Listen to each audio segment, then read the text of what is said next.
Hello guys, आपका स्वागत है मेरे चैनल एडुल्यूमिनेसेंस पर एक बार फिर से। आज मैं जो टॉपिक लाई हूँ वो मैंने उठाया है फार्मास्यूटिक्स से, क्योंकि जीपैट का प्रिपरेशन जो है ज़ोरों शोरों से चल रहा है और साथ ही साथ जल्दी ही नोटिफिकेशन भी आने ही वाला होगा। तो क्यों ना हम dosage form one by one ख़त्म कर लें। कुछ लोग ये सोच रहे होंगे कि मेरी पुरानी वीडियोस के पार्ट 2 कहाँ हैं। पार्ट 2 आएंगे, मैं कोशिश करूँगी कि जल्द से जल्द आएँ, पर अभी मुझे इस टॉपिक में थोड़ा ज़्यादा इंटरेस्ट आ गया, तो अभी हम इस वीडियो के लिए ये टॉपिक पढ़ेंगे। आज के टॉपिक में हम बात करेंगे फार्मास्यूटिकल एरोजोल्स की, कि एरोजोल्स क्या होते हैं, कैसे बनते हैं और किस तरीके से उनका एवेल्युएशन होता है।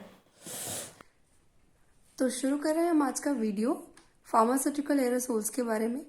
तो सबसे पहले हमें जानना है कि एरोजोल्स होते क्या हैं।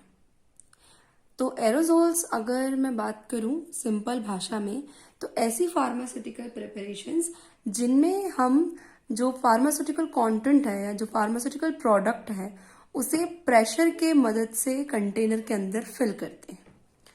यहाँ पर हमने क्या लिखा, the packaging of therapeutically active ingredient in a pressurised system.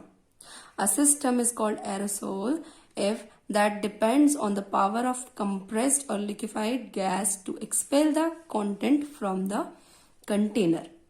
Container में से जो भी उसके अंदर फार्मास्यूटिकल प्रोडक्ट प्रेजेंट है उसको बाहर की तरफ एक्सपेल करने के लिए इसमें कंप्रेस्ड या लिक्विफाइड गैस यूज होती है। तो उस वाले सिस्टम को हम एरोसोल सिस्टम कह सकते हैं। अब सबसे पहले ये शुरू कहाँ हुआ था, तो इसकी शुरुआत जो पहला एरोसोल सिस्टम था वो कब बना था। First aerosol insecticide was developed by Goodhue and Sullivan of the United State Department of Agriculture. इन्होंने सबसे पहले क्या किया था, एक एरोसोल बनाया था, किसका, इंसेक्टिसाइड का।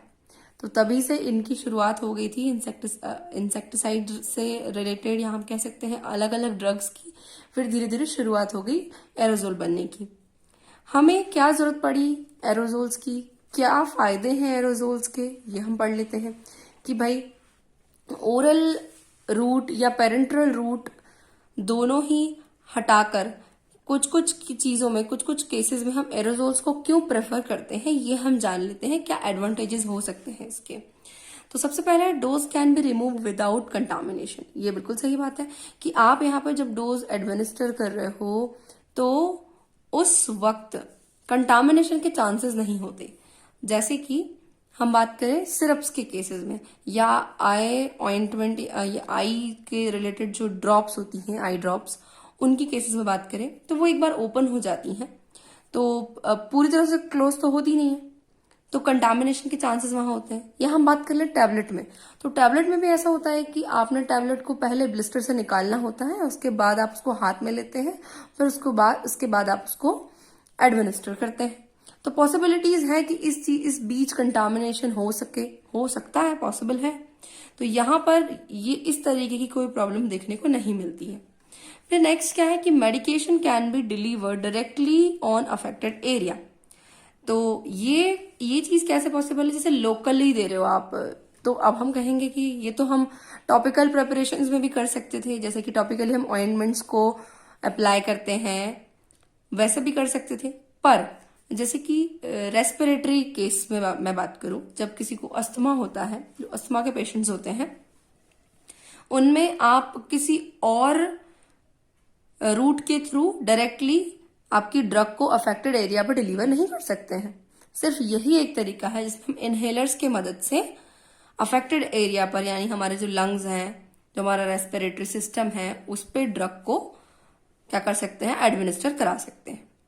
फिर एक चीज है कि रैपिड ऑनसेट ऑफ एक्शन, सही बात है, इसकी ऑनसेट ऑफ एक्शन ज्यादा जल्दी मिलेगा। मतलब पेरेंट्रल जितना तो नहीं कह सकते हैं, लेकिन हाँ रेस्पिरेटरी के केस में, रेस्पिरेटरी ड्रग्स के केस में जल्दी मिलेगा।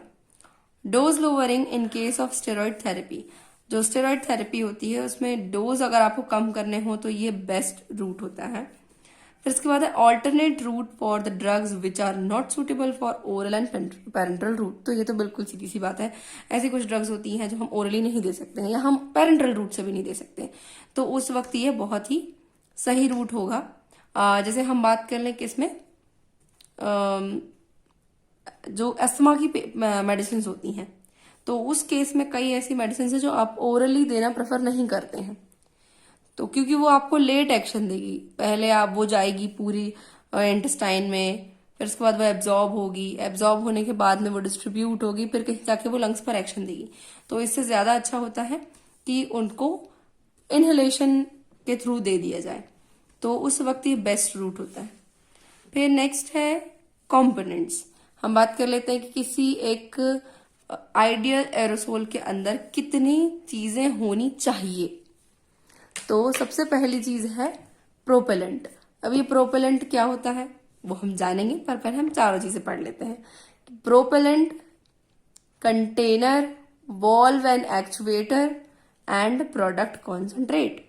अब सबसे पहले क्या है प्रोपेलेंट। प्रोपेलेंट वो गैस है जो कि प्रेशर को क्रिएट करती है कंटेनर के अंदर। हमने क्या बात करी कि एरोसोल्स वो होते हैं जो कि जिनके कंटेनर में प्रेशर होता है, और ये प्रेशर रिलीज जब होता है तब उसके अंदर फार्मास्यूटिकल प्रिपरेशन जो है वो बाहर आती है। तो जो प्रेशर क्रिएट करके रखता है वो क्या है प्रोपेलेंट है। और ये प्रेशर क्रिएट करके रखना प्लस जो उसके अंदर प्रेजेंट कंटेंट है, जो भी लिक्विड है, उसको बाहर की तरफ एक्सपेल करना, ये किसका काम है प्रोपेलेंट का काम है। कंटेनर मतलब बाहर की जो बॉडी, जो भी कंटेनर मेटालिक या ग्लास कंटेनर जो भी आप ले रहे हो वो। नेक्स्ट है वॉल्व एंड एक्चुएटर। इसके अंदर क्या है कि आपने कोई भी एरोसोल लिया तो उस एरोसोल के ऊपर जो बटन होता है जिससे कि आप क्या करते हैं उसको दबाते हैं और उसमें से अंदर की गैस जो है या अंदर का जो लिक्विड है वो बाहर निकलता है, तो उसी को हम एक्चुएटर बोल रहे हैं। और उसमें जो पूरी असेंबली लगी है वो वॉल्व है, और लास्ट उसके अंदर से जो निकल के आ रहा है वो है प्रोडक्ट कॉन्सेंट्रेट। तो एक मिनट पहले मैं आपको ये दिखा देती हूँ कैसा है। तो ये जो दोनों परफ्यूम्स मैं यहाँ आपको बता रही हूँ एरोसोल के एग्जाम्पल के लिए, ये भी एरोसोल्स का एग्जाम्पल होते हैं, क्योंकि इनमें आप देखते हैं जैसे आप ये पूरा कंटेनर है, आपने बोला चार चीजें, ये पूरा कंटेनर है, ठीक है। ये जो कंटेनर है, अच्छा मैं ना इन दोनों का कोई ऐड नहीं कर रही हूँ, पहले बता दूं, और ये वीडियो बिल्कुल भी स्पॉन्सर्ड नहीं है। मुझे ये दोनों मिले अभी यहाँ पे दिखाने के लिए, इसलिए मैं ये दोनों ही ले आई। तो ये जो ऊपर वाला हिस्सा है ये है ना, ये ऊपर वाला हिस्सा है जिसमें ये होल है, ये होल वाला ये जो हिस्सा पूरा है ये असेंबली, ये आपका एक्चुएटर है। इसके अंदर जो असेंबली लगी हुई होगी वो वॉल्व है जो इसकी हेल्प कर रही होगी यहाँ से अंदर से पूरा प्रोडक्ट उठा के बाहर निकालने के लिए। और ये पूरा जो कंटेनर है ये मेटालिक बॉडी, जैसे कि हम ध्यान से सुन सकते हैं, ये पूरी मेटालिक बॉडी यानी ये मेटल है, ठीक है। और इसके अंदर अब जैसे हम इसको पुश करते हैं, अगर हम इसको पुश करते हैं तो इसमें से इस तरीके से एक स्ट्रीम निकलती है। तो ये प्रेशर के साथ निकल रही है ये स्ट्रीम। तो ये जो प्रेशर है ये किसकी वजह से है प्रोपेलेंट की वजह से। और ये जो स्ट्रीम निकल रही है किसकी है, ये परफ्यूम की है। तो ये परफ्यूम इसका प्रोडक्ट हो गया, फार्मास्यूटिकल कॉन्सेंट्रेट हो गया, ठीक। तो अब हम और बात कर लेते हैं आगे ये सब कैसे काम। फिर अब शुरुआत कर रहे हैं हम इन सभी की डिटेल्स के साथ में, मतलब हमने बेसिक कहानी समझ ली एरोसोल्स क्या है, उनके क्या फायदे हैं और उनके क्या मेन कंपोनेंट है। वन बाय वन हम चारों कंपोनेंट्स को पढ़ेंगे अच्छे से और समझेंगे उन सभी का क्या रोल है और कौन कौन सी ऐसी चीजें हैं जो यूज हो रही हैं यहाँ पर। तो सबसे पहले हम बात कर लेते हैं प्रोपेलेंट्स की। प्रोपेलेंट्स क्या होते हैं? Propellants are responsible for developing the proper pressure within the container. It expels the product when the valve is opened and aids in the atomization. मतलब कि ये रिस्पॉन्सिबल है प्रेशर को डेवलप करने के लिए। अंदर जो प्रेशर डेवलप हो रहा है उसके लिए प्रोपेलेंट रिस्पॉन्सिबल है, प्लस साथ ही साथ वो एक्सपेल करता है प्रोडक्ट को अंदर से बाहर की तरफ। और सिर्फ कब? जब वो वॉल्व ओपन होगा। वॉल्व ओपन होने के बाद ही क्या करेगा? प्रोडक्ट को एक्सपेल करेगा और थोड़ी बहुत हेल्प करेगा किस चीज में? एटमाइजेशन में। अब ये एटमाइजेशन क्या है? जब कोई लिक्विड कंटेंट है, जो भी आपने जैसे इस परफ्यूम में लिया था हमने, उसके अंदर क्या है? इसके अंदर लिक्विड भरा रहता है। तो इस लिक्विड की छोटी छोटी ड्रॉपलेट्स को हम स्प्रे के थ्रू बाहर निकालते हैं तो बहुत सारी ड्रॉपलेट्स निकलती हैं, एटम्स के फॉर्म में निकल रहा है समझ लीजिए वो, तो वो क्या है, एटमाइजेशन। तो ये किस चीज में भी हेल्प कर रहा है, एटमाइजेशन में भी। अब टाइप्स ऑफ प्रोपेलेंट, कितने टाइप के प्रोपेलेंट्स होते हैं जो इस्तेमाल होते हैं एरोजोल्स बनाने में। पहले होता है टाइप 1, दूसरा होता है टाइप 2, वेरी सिंपल। पर जो टाइप 1 है उसका नाम क्या है, वो होती है लिक्विफाइड गैसेस। अभी जो लिक्विफाइड गैसेस हैं ये 3 तरीके की हो सकती हैं। कौन कौन से 3 तरीके की? फर्स्ट हो जाते हैं क्लोरोफ्लोरोकार्बन्स, सेकेंड हो जाते हैं हाइड्रोक्लोरोफ्लोरोकार्बन्स और लास्ट है हाइड्रोकार्बन्स। और टाइप 2 में आती है कंप्रेस्ड गैसेस। तो पहले हम ये वाली समझ लेते हैं, फिर ये वाली, ठीक। तो शुरुआत कर रहे हैं हम किससे, लिक्विफाइड गैसेस से। तो इनके अंदर फर्स्ट आते हैं क्लोरोफ्लोरोकार्बन्स। क्लोरोफ्लोरोकार्बन्स नाम से ही समझ में आ रहा है इसमें क्या होगा, क्लोरीन होगा, फ्लोरीन होगा, कार्बन होगा, सिंपल सी बात है। तो इसमें ये कुछ कुछ आते हैं, जैसे मैंने यहाँ पे नाम मुझे बहुत लंबे हो रहे थे लिखते वक्त, इसलिए मैंने शॉर्ट में उनका क्या लिखा हुआ है, सिर्फ फॉर्मूला लिखा हुआ है। तो ये जो फर्स्ट है ये क्या है, ट्राइक्लोरो मोनोफ्लोरोमीथेन। नेक्स्ट है डाइक्लोरो डाइफ्लोरोमीथेन। और जो थर्ड है वो क्या है, डाइक्लोरो टेट्राफ्लोरो इथेन। तो ये तीनों किसके अंदर आ गए, क्लोरोफ्लोरोकार्बन। नेक्स्ट क्लास है हाइड्रो क्लोरोफ्लोरोकार्बन। अब यहाँ पे मुझे क्लोरो नहीं लगाना चाहिए था क्योंकि मैंने एक भी मॉलिक्यूल ऐसा नहीं लिखा जिसमें क्लोरीन आ रहा है, पर हम समझते, इसको हम कंसीडर कर लेते हैं सिर्फ हाइड्रोफ्लोरोकार्बन। तो फर्स्ट जो है वो है डाइफ्लोरोइथेन, नेक्स्ट जो है वो है टेट्राफ्लोरोइथेन, और जो लास्ट वाला है वो है कितना, उसके अंदर आपको कितने फ्लोरीन दिख रहा है, 3 और ये 7, तो ये टोटल कितने वो 7, तो हेप्टाफ्लोरोप्रोपेन हो गया ये। तो ये 3 कंपाउंड आ गए सेकंड वाली क्लास में। थर्ड है हाइड्रोकार्बन्स। हाइड्रोकार्बन्स के अंदर आ गया butane, isobutane, propane, dimethyl ether. तो ये सारे जो है ये फर्स्ट कैटेगरी के अंदर आ गए। फर्स्ट कैटेगरी जो है वो किस तरीके से काम करती है पहले हम वो समझ लेते हैं। हम बात कर रहे हैं लिक्विफाइड गैसेस की कि वो किस तरीके से प्रेशर क्रिएट करती हैं, किस तरीके से काम करती हैं। तो समझिए ये एक एरोजोल कंटेनर है, ये आपका इसके अंदर ये जो नीचे वाला ये जो पोर्शन दिख रहा है ये आपका फार्मास्यूटिकल प्रोडक्ट है, ठीक है, ये प्रोडक्ट है। जो लिक्विफाइड गैसेस होती हैं उनके नाम से ही समझ में आ रहा है कि जब आप उनको कंप्रेस करोगे, जब आप उनको किसी कंटेनर में भरने की कोशिश करोगे तो फिर क्या हो जाएंगी, लिक्विड फॉर्म में कन्वर्ट हो जाएगी। तो वो मान लीजिए ये जो ब्लू कलर से मैं बना रही हूँ ये क्या है, लिक्विफाइड गैस है, ठीक है, जो कि आपके कंटेनर में भरी हुई है।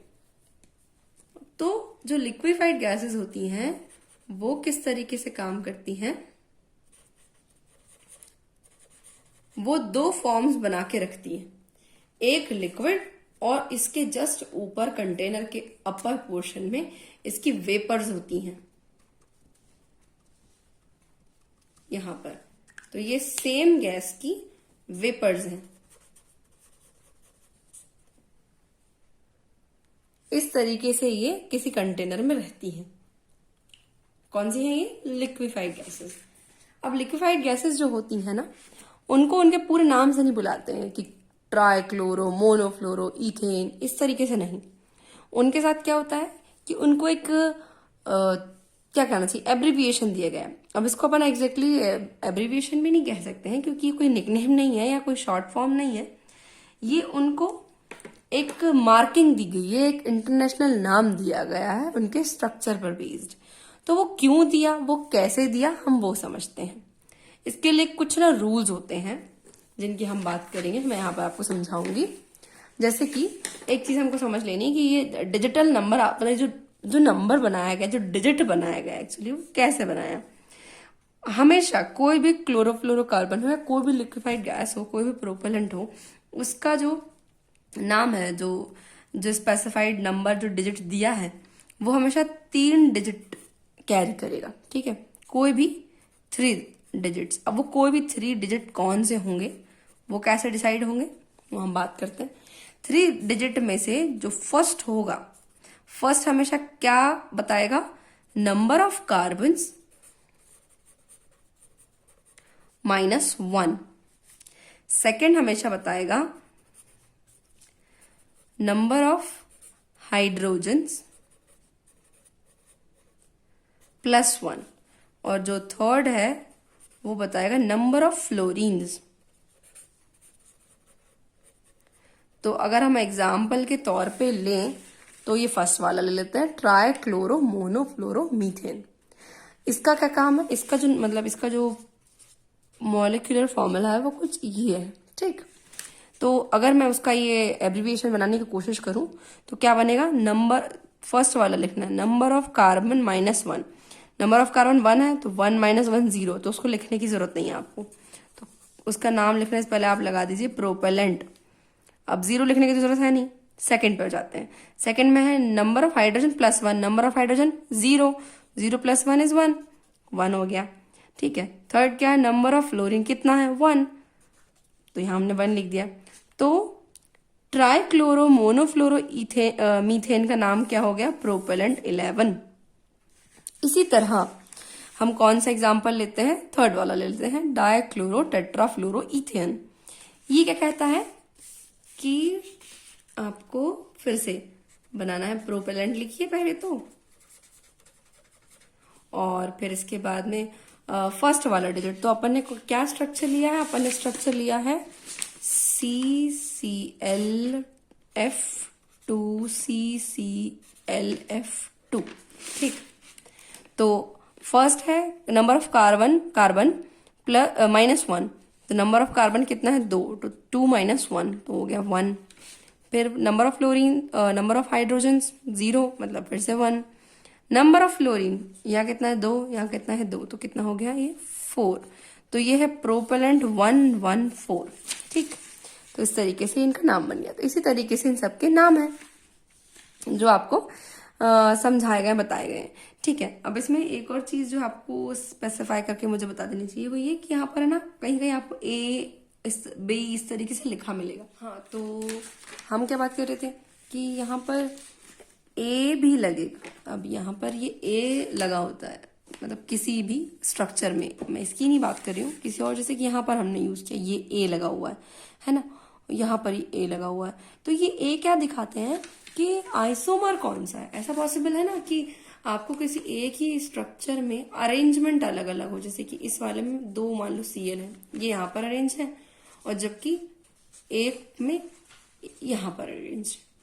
तो ये क्या हो गया, इसके 2 फॉर्म्स हो गए, तो एक ए हो गया, एक बी हो गया। इस तरीके से हम क्या करेंगे, जो ज्यादा सिमेट्रिकल होगा, जैसे ये सिमेट्रिकल है, उसको 114 नाम दे देंगे, जो भी उनका नाम है वो देंगे, और जो दूसरे बचे 114A, तो ये ए नाम हो गया। तो ये क्या आइसोमेरिक फॉर्म शो कर रहा है। और कभी कभी ऐसा हो सकता है कि हमारा प्रोपेलेंट जो है वो साइक्लिक हो, तो उसके नाम के पहले सी लगा दिया जाता है, स्मॉल, तो बस ऐसे नाम बन जाता है। तो ये तो हो गई बेसिक कहानी इनके नाम की। अब ये जो पहले वाले टाइप 1 प्रोपेलेंट्स हैं, लिक्विफाइड गैसेस, ये कहाँ इस्तेमाल होती है, क्यों इस्तेमाल होती है, इसलिए इस्तेमाल होती है क्योंकि ये होती है बिल्कुल इनर्ट, और इसके साथ नॉन टॉक्सिक और नॉन फ्लेमेबल, तो ये ज्यादा फायदेमंद हुई। और साथ ही साथ जो है ये कांस्टेंट प्रेशर को मेंटेन करने में मदद करती हैं, इसलिए ये इनका एक बड़ा एडवांटेज हुआ, इसलिए इनका इस्तेमाल किया जाता है। बाकी इनका जो यूज है, जो फ्लोरिनेटेड हाइड्रोकार्बन्स वगैरह हैं, उनका इस्तेमाल हम कहाँ कर सकते हैं, टॉपिकल फार्मास्यूटिकल प्रिपरेशंस में कर सकते हैं, या इनहेलेशनल यूज में ले सकते हैं इनको, तो इनका काफी ज्यादा यूज होता है। नेक्स्ट है कंप्रेस्ड गैसेस। कंप्रेस्ड गैसेस में कौन कौन सी आती है, carbon dioxide, nitrous oxide, nitrogen. तो ये जो गैसेस हैं ये किस तरीके से इस्तेमाल होती हैं, जैसे कि लिक्विफाइड गैसेस में हुआ करता था कि उनमें जो कॉन्सेंट्रेट है वो किस तरीके से भरा है, यहाँ पर लिक्विड फॉर्म है, यहाँ पर वेपर्स है, पर यहाँ पर ऐसा कुछ नहीं होता। यहाँ पर आपको लिक्विड फॉर्म देखने को नहीं मिलेगा, यहाँ पर सिर्फ क्या होगा, ये आपका एरोजोल है,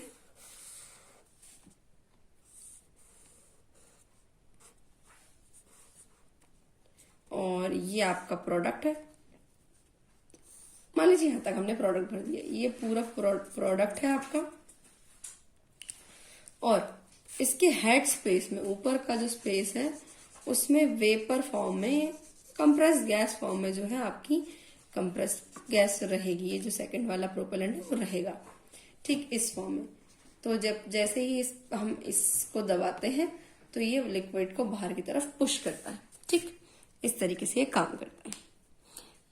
अब नेक्स्ट हम बात कर लेते हैं कंटेनर्स की। तो अब क्योंकि ये दूसरा जो पहले हमने प्रोपेलेंट की बात करी ली, अब दूसरी बात हमको करनी है कंटेनर्स की। भाई कंटेनर्स जो हैं वो कौन सा इस्तेमाल करोगे, कैसे इस्तेमाल करोगे, किसका क्या फायदा है, क्या नुकसान है, वो हम बात कर रहे हैं। तो कंटेनर्स जो है वो इतने मजबूत होने चाहिए कि वो कितना प्रेशर झेल सके, 140 to 180 psig at 130 degree Fahrenheit. इतना प्रेशर वो झेल पाए इस टेम्परेचर पर, तो ही वो कंटेनर इस्तेमाल होगा, अदरवाइज वो नहीं होगा। फिर नेक्स्ट है, अब हम मटेरियल कौन सा इस्तेमाल कर लें भाई एरोसोल्स बनाने के लिए। अच्छा, ये पूरा कंटेंट ना मैंने लैकमेन से उठाया है, तो अगर आपको और रीड करना है और अंदर से पढ़ना है एकदम, तो आप उठाइए लैकमेन। ठीक है, लैकमेन बहुत ही अच्छी बुक है। अगर आप जीपेट की तैयारी करें तो आपके लिए तो वरदान है एकदम। तो अब क्या है, मटेरियल्स की बात कर रहे हैं हम। मटेरियल में फर्स्ट है मेटल, सेकंड है ग्लास। मेटल में हम क्या क्या इस्तेमाल कर सकते हैं? मेटल में हम इस्तेमाल करते हैं tin plated steel, aluminium and stainless steel. तो बात करते हैं टिन प्लेटेड स्टील की। टिन प्लेटेड स्टील जो है, इसमें क्या होता है, एक थिन शीट होती है, स्टील प्लेट कह लो आप, है ना, और उसके ऊपर इलेक्ट्रोप्लेटिंग के थ्रू क्या होता है, टिन कोट किया हुआ रहता है। टिन प्लेटेड स्टील जो है वो आपको 3 फॉर्म में मिल जाएगी, साइड सीम यानी कि 3 पीस, 2 पीस और टिन फ्री स्टील, ये 3 फॉर्म में आपको मिल जाएगी। इसको बनाने के लिए जो प्रोसेस इस्तेमाल होती है वो क्या है, फर्स्ट है साउंड्रोनिक सिस्टम, दूसरा है कोनोवेल्ट सिस्टम। मतलब कि अब आप मेटल का एक पूरा कंटेनर बना रहे हो, जैसे कि ये वाला है, ये वाला है ना, ये भी मेटल ही है।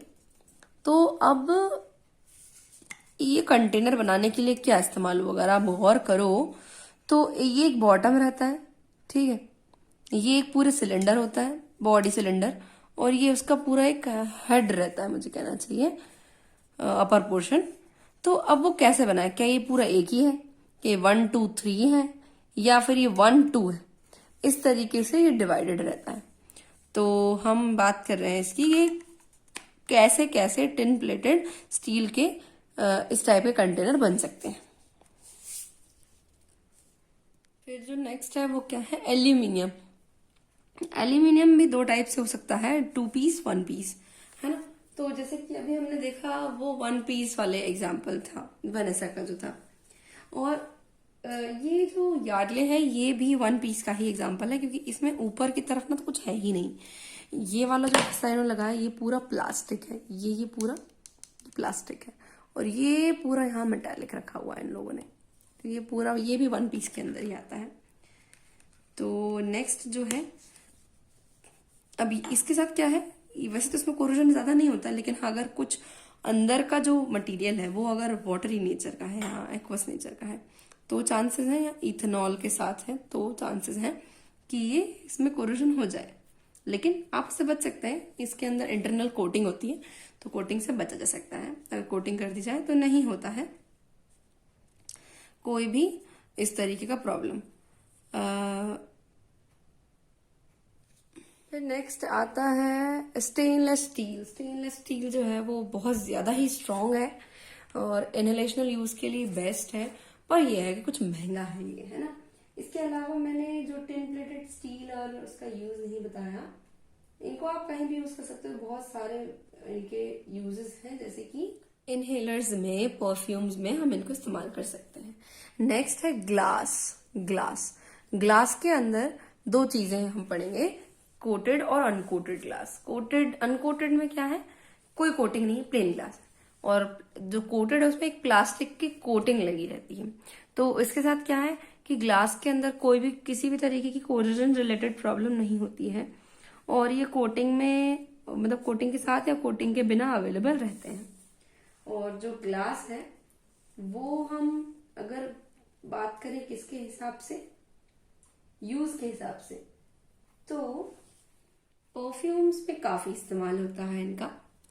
नेक्स्ट हम बात कर लेते हैं वॉल्व्स की। वॉल्व्स जो है ओपन करने के लिए इस्तेमाल हो रहे हैं, तो हमने क्या लिखा है कि capable of delivering the content in the desired form. मतलब ये जो भी आपका कंटेंट है उसको आपके डिजायर्ड फॉर्म में डिलीवर करने में हेल्प। 2 तरीके के वॉल्व हो जाते हैं, फर्स्ट है कंटिन्यूअस वॉल्व, सेकंड है मीटर्ड वॉल्व। हम यहाँ पर बात कर रहे हैं वॉल्व की कि भाई कैसा होता है वॉल्व, कैसा होता है उसका स्ट्रक्चर। हाँ जी, तो ये है वॉल्व का पूरा स्ट्रक्चर, मतलब ये पूरी असेंबली, जो जो चीज इसमें इस्तेमाल हो रही है मैंने एक साथ ही लिख दी है। ये पूरी असेंबली हमको ये जुड़ा हुआ कुछ इस तरीके से दिखता है, और बाकी अगर अलग अलग करें इतने इतने। तो फर्स्ट होता है फेरियूल, हम इसको माउंटिंग कप भी बोल सकते हैं। जो ऊपर का ये जो हिस्सा दिख रहा है राउंड, जो कि सब कुछ अपने ऊपर रखता है, जिसके ऊपर सब माउंट किया जाता है, उसको हम बोलते हैं फेरियूल। ये क्या करता है, ये कंटेनर को वॉल्व से अटैच करता है। ये क्या चाहिए, वॉल्व को कंटेनर से अटैच करता है। ये किसका बना हो सकता है, टिन प्लेटेड स्टील का बना हो सकता है और एल्यूमिनियम का बना हो सकता है। स्टेम, इसके अंदर जो घुसा हुआ एक पार्ट है, ये जो कि नायलॉन का या डेलरन का बना हुआ है, या मेटल में ब्रास का भी बना हो सकता है, स्टेनलेस स्टील का भी।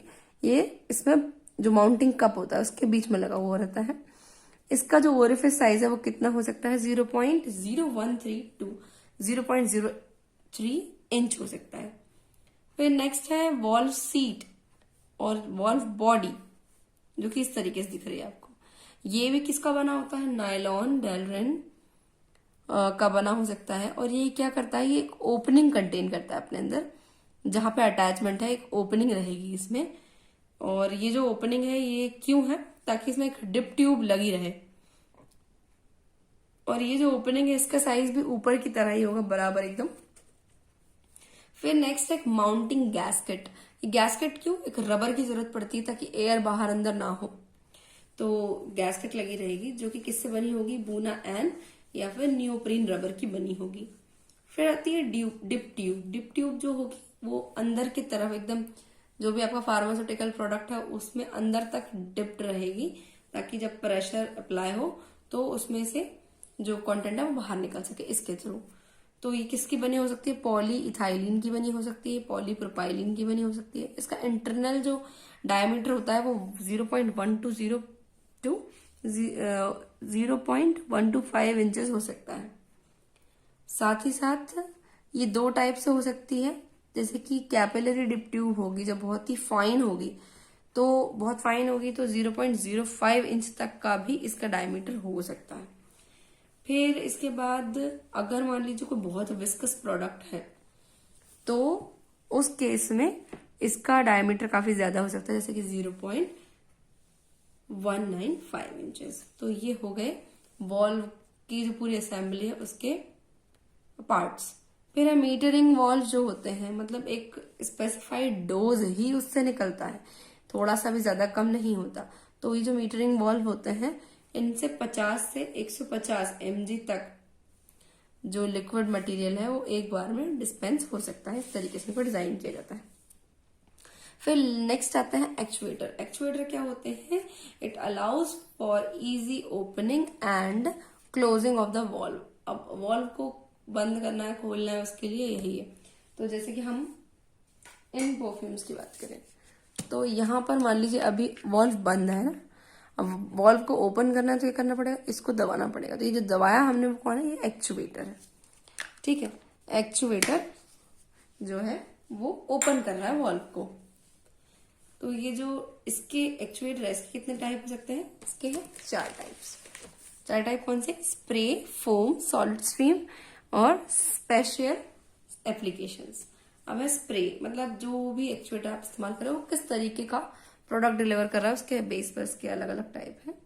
पहला है स्प्रे, जैसे कि अभी हमने परफ्यूम देखा, उसमें नॉर्मली कौन सा स्प्रे है। रूम फ्रेशनर्स आते हैं उसमें भी स्प्रे होता है। तो इसमें क्या है, ये अलाउ करता है स्ट्रीम, जो कि मतलब एक स्ट्रीम आती है इसे ओपनिंग के थ्रू, और इसका जो डायमीटर है वो कितना होता है, 0.016 टू 0.04 इंचेस। ये यूज कहाँ कहाँ यूज होता है, टॉपिकल यूज में ले सकते हैं इसको, एंटीसेप्टिक्स में और लोकल एनेस्थेटिक्स में यूज कर सकते हैं। मतलब एंटीसेप्टिक्स का और लोकल एनेस्थेटिक्स का टॉपिकल यूज हम इसके थ्रू कर सकते हैं। फोम की बात करूं मैं, तो फोम वाला जो है उसका ओरिफिस जो है वो थोड़ा बड़ा होता है, क्योंकि फोम निकालना है हमको। तो 0.07 से लेकर 0.125 इंचेस का डायमीटर हो सकता है। फिर नेक्स्ट है सॉलिड स्ट्रीम। सॉलिड स्ट्रीम के अंदर जो है लार्ज ओपनिंग होगी, जैसे कि ऑइंटमेंट वगैरह में यूज होती है ये, तो ये लार्ज ओपनिंग के लिए इस्तेमाल हो गया।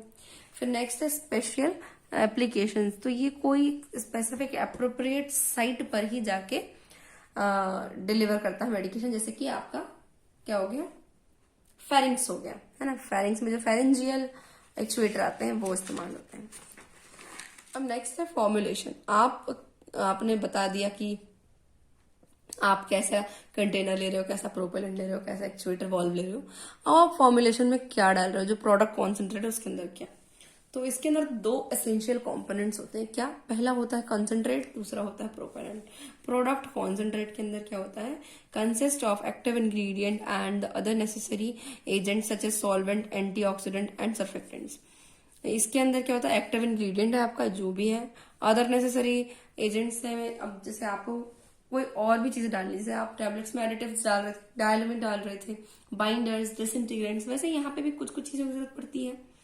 जैसे कि यहाँ पर आपको सॉल्वेंट की जरूरत पड़ी, आपका जो भी ड्रग है, जो भी एपीआई है, उसको डिसॉल्व करना है आपको लिक्विड फॉर्म में किसी सॉल्यूशन में, तो आपको सॉल्वेंट लगेंगे। एंटीऑक्सीडेंट, ताकि आपका ऑक्सीडेशन ना हो जाए जो भी आपका कॉन्सेंट्रेट है उसका। और सर्फेक्टेंट्स आप इस्तेमाल करेंगे ताकि कोई भी ऐसी चीज है जो मान लीजिए वाटर आप इस्तेमाल कर रहे हो तो प्रोपेलेंट के साथ मिक्स नहीं होगा, तो उस वक्त आपको सर्फेक्टेंट्स का इस्तेमाल करना पड़ेगा। फिर फोम बेस्ड एक्चुएटर आप ले रहे हो तो उस केस में आपको सर्फेक्टेंट्स का इस्तेमाल करना पड़ेगा। आगे मैं बताऊंगी कैसे कैसे इस्तेमाल हो रहा है।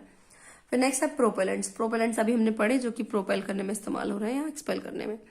तो यहाँ पे या तो सिंगल यूज करोगे आप या फिर पूरा ब्लेंड इस्तेमाल करोगे प्रोपेलेंट्स का। जैसे अभी हमने एक एग्जाम्पल देखा तो उसमें क्या था कि आप 3 इस्तेमाल कर रहे थे एक साथ। अब नेक्स्ट है टाइप्स ऑफ सिस्टम। मतलब भैया आप कौन सा वाला एरोसोल बना रहे हो, उसके अंदर कौन सा सिस्टम यूज हो रहा है।